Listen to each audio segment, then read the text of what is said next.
સુરત જિલ્લાના નાના બોરસરા ગામે આવેલ એક ખાતર બનાવતી મિલમાં ગંભીર ઘટના બની. વેસલ સાફ કરવા વેસલ ટેન્કમાં ઉતરેલા 2 કામદારોના ગેસ ગુંગળામણને કારણે મોત થઈ ગયા. મૃતકના પરિવારજનો દ્વારા મિલ સંચાલકો વિરુદ્ધ ગંભીર આક્ષેપો કરવામાં આવ્યા. મિલમાં સેફટીના કોઈ સાધન નથી અને કામદારોની કોઈ સલામતી નથી. મૂળ ઉત્તર પ્રદેશના અને માંગરોળના મોટા બોરસરા ગામે આવેલ મંગલમૂર્તિ બાયોકેમ નામની મિલમાં કામ કરતા રાજન સિંહની ગઈકાલે લગ્નની વર્ષગાંઠ હતી. આજે તે પોતાના મિત્રોને લગ્નની વર્ષગાંઠની પાર્ટી આપવાનો હતો. પરંતુ તેને ખબર નહોતી કે આજનો દિવસ તેના જીવનનો છેલ્લો દિવસ છે. રાજન સિંહના લગ્નને 2 વર્ષ થયા હતા. રાજન સિંહને એક 3 મહિનાની દીકરી પણ છે. રાજન સિંહ મિલમાં ટેકનિશિયન ફિટર તરીકે ફરજ બજાવતો હતો. આજ રોજ સવારના સમયે તે રોજિંદા સમય પ્રમાણે કામ પર આવ્યો હતો અને મિલમાં આવેલા વેસલ ટેન્કને સાફ કરવા માટે ઉતર્યો હતો. જોકે થોડી જ ક્ષણોમાં તેનો શ્વાસ રૂંધાવા લગતા મદદ માટે બૂમો પાડી હતી. નજીકમાં જ કામ કરી રહેલા ઇલેક્ટ્રિશિયન રાજન શર્મા તેને બચાવવા માટે દોડી આવ્યો હતો અને હાથ પકડી તેને ટેન્કમાંથી બહાર કાઢવાનો પ્રયાસ કરી રહ્યો હતો. દરમિયાન તે પણ ટેન્કમાં પડ્યો હતો અને જોતજોતામાં બંને બેભાન થઈ ગયા હતા. જોકે અન્ય કર્મચારીઓએ તેમને બહાર કાઢ્યા હતા અને તરત જ નજીકની અંકલેશ્વર ખાતેની ખાનગી હોસ્પિટલમાં લઈ ગયા હતા, પરંતુ સારવાર મળે એ પહેલા બંનેના મોત થઈ ચૂક્યા હતા. ઘટનાને લઈ મિલના કર્મચારીઓ અને મૃતકના પરિવારના સભ્યો હોસ્પિટલ ખાતે દોડી આવ્યા હતા અને ભારે આક્રંદ મચાવ્યો હતો. મૃતકના પરિવારજનો દ્વારા મિલ સંચાલકો પર ગંભીર આક્ષેપ કરવામાં આવ્યા હતા. મિલમાં કામદારોની કોઈ પણ જાતની સુરક્ષાની ફેસિલિટી આપવામાં આવતી નથી. વેસલ ટેન્ક સાફ કરવા માટે અંદર ઉતરતા પહેલા પીપીઈ કીટ પહેરવાની હોય છે. પેરાશૂટ આપવામાં આવતું હોય છે. ઓક્સિજન માસ્ક પણ આપવાનો હોય છે. સેફટી બેલ્ટ આપવાના હોય છે, પરંતુ મિલ સંચાલકો દ્વારા કોઈ પણ વસ્તુ આપવામાં આવતી નથી અને કર્મચારીઓના જીવન સાથે ચેડા કરવામાં આવે છે.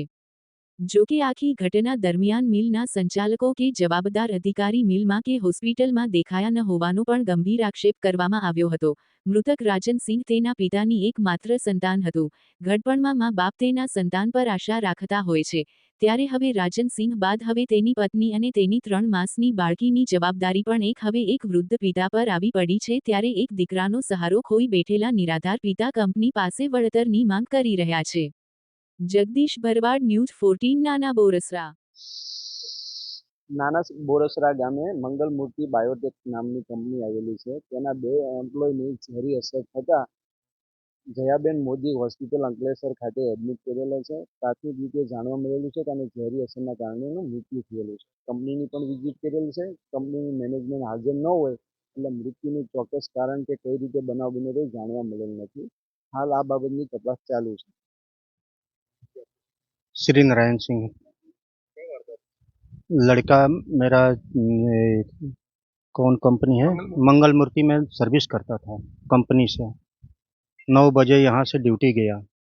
अपने ड्यूटी के दरमियान के अंदर मतलब रिएक्टर के अंदर जा करके कुछ काम करना था।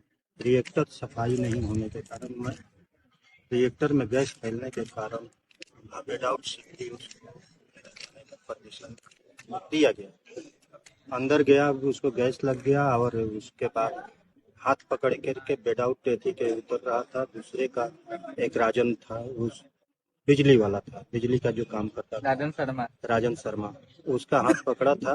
अब इसको जब गैस लगाई गिरा तो उसको भी उसमें गिर गया दोनों, और उसी में एक्सपायर कर गया। हम लोग कल 10 बजे की डॉक्टर का कहना है कि मृत्यु हुआ है।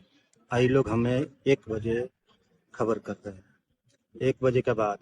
और यहाँ पर न कोई सेठ, न कोई मालिक, न कोई अभी तक कोई सूचना नहीं, कोई खबर नहीं, खाली खबर करके छोड़ दिया। वो लोग ठंडा पड़े हैं। और हमारा एक लौता लड़का है, उसका शादी हो चुका है, उसकी बीवी है और 3 महीना का बच्ची भी है जी।